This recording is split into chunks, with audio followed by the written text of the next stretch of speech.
Morning, it's Jim. It's Monday, kind of first day back to school after New Year's for all the kids. So remember they're out there. It's going to keep going with the reassembly on the Husky 365. Hoping that folks that haven't subscribed yet could take a second and do that. Right now, this is my only source of income. Rebuilding saws over the winter, and little help from YouTube would be appreciated. Right now I've got about 1 in 20 people that actually have subscribed. I hope you're getting something out of this. You wouldn't be here if you weren't, so just take a second, do that for me, please. I actually ran into a little trouble with YouTube, so there are no ads on my channel as far as I know right now. So that's a bonus for you for now. And appreciate you being here. Thanks a lot. All right, so we're doing the vac test on the 365. And life is good. So we'll do the pressure now.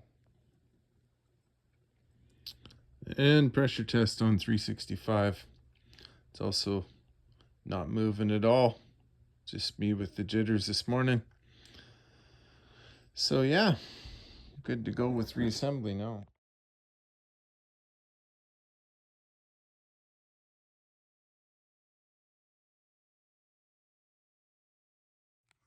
Okay, that's better. So just run it across the top one here. And then we'll get everything set up. These are the older style ones. They're just the Phillips, so be careful that you don't strip the heads out on those as well. Sometimes these, nice. Okay, I'll try and get everything kind of set up here for us.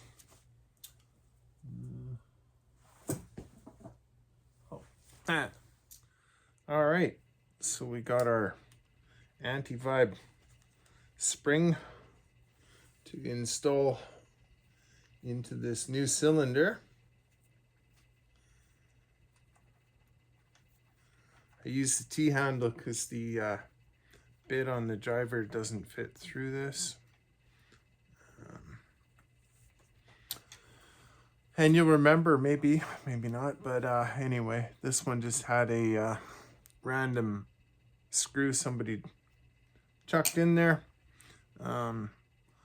These ones here, that one for that upper AV mount is considerably larger diameter than your other handlebar bolts, so it'll be pretty obvious to you which one that is when you're pulling stuff apart and putting it back together.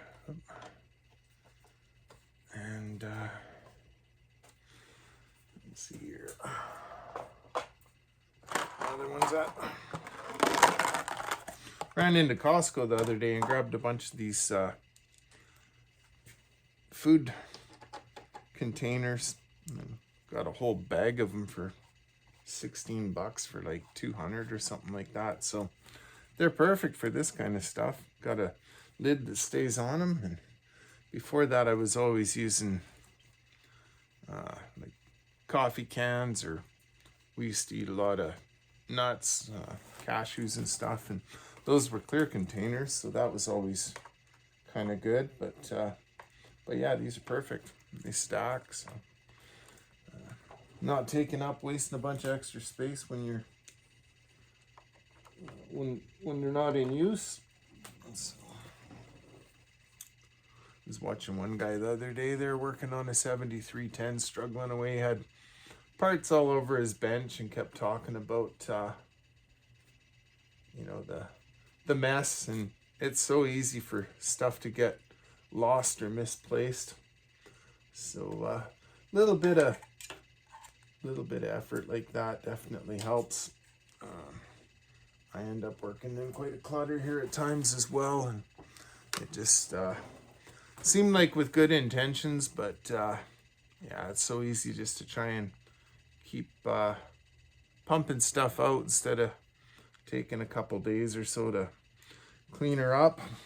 But I think I'll be moving the end of February, and I'm gonna try and not haul a bunch of clutter with me, so when I get set up again at the other place in southern BC, I'll be starting over with a new start there and stay on top of it. We'll see if that works out. Anyway, that's our handlebar. Threw the filter on. This one's going to stay with the low top. It's still a 365, and if he wants to, or if we end up with a bunch of issues with that 372, we can always put the high top on it. You can find those conversion kits on Amazon and stuff as well. Nothing wrong with them, but yeah, these ones work good. All right, just get our plug wire up here. Oh, you know what? The one thing you want to do though is not put that filter on first. They always end up in the way. And feed the front part of this cover in past the chain brake as well. That helps.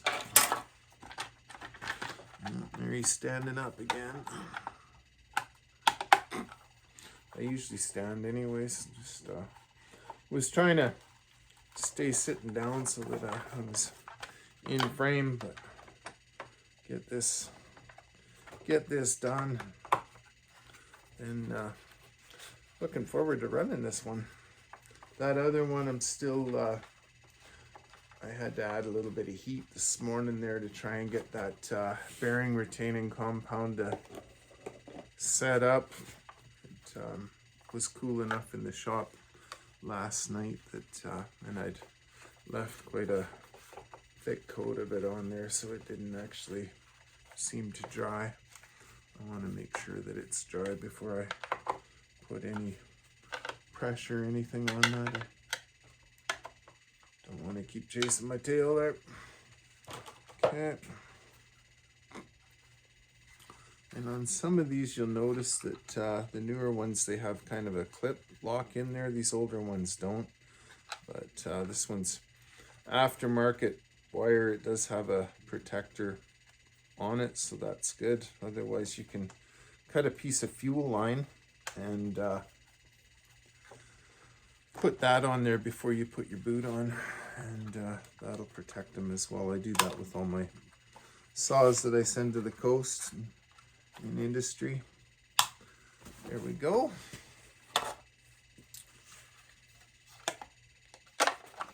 See if we can convince this little guy here to sit in there. Not quite, eh?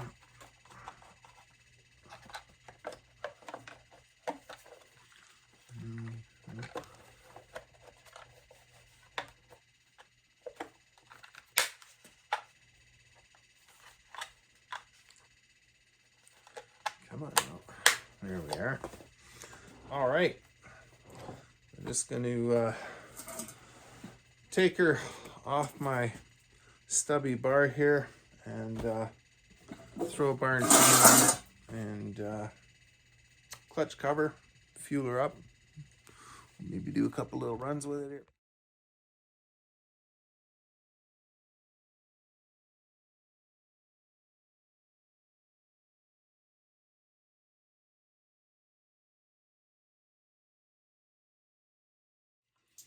Okay, so you'll notice I'm running a steel bar on this Husky. I put a couple of steel pictures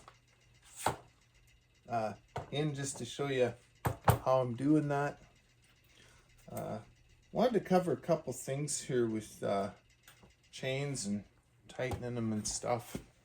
So that's as tight as that needs to be. In fact, my dad was a faller for years and years and years, and he'd run them quite a bit looser than that. But don't over tighten this. All you're doing is creating a whole bunch of extra friction. You're wearing out your chains and your bar way sooner than you need to. And this is a good old saw here. It's got the steel cage crank bearings in it, but a lot of this new junk that comes out with Stihl and Husky uses a plastic or nylon cage around those, and the more tension you put on this, the quicker those crank bearings fail. So yeah, avoid that. You'll get way more power out of your saw if the chain is a little bit loose, because you're not wasting that on the extra resistance and friction. Okay, and then when you're tightening these up, you don't need to strain your milk. It's not like you're putting in 3 grunts or something like that. Just you know, just make it tight.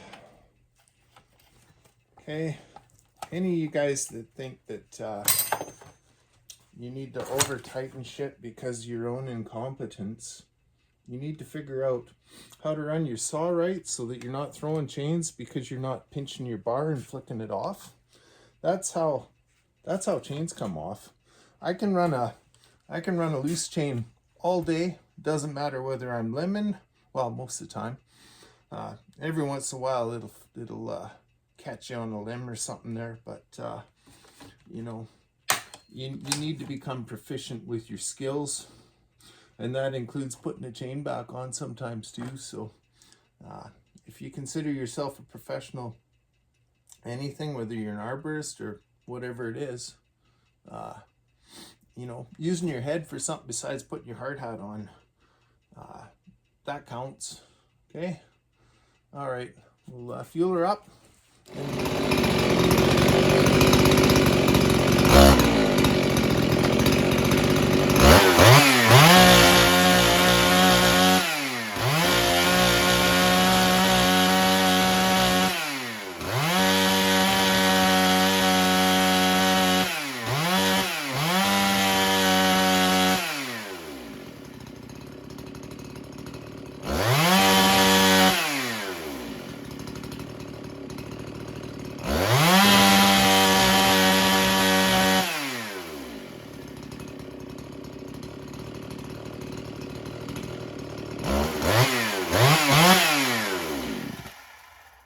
She's just a hair rich, which is perfect for break-in.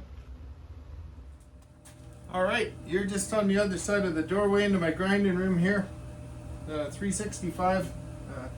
It's kind of tuning her still a little bit here, but you'll notice I prefer to have my saws idle about 3 grand. I'd rather have them idling a little faster than building up and coking there with real low idles where they sound like they're kind of on their last breath. 40 to 1 always.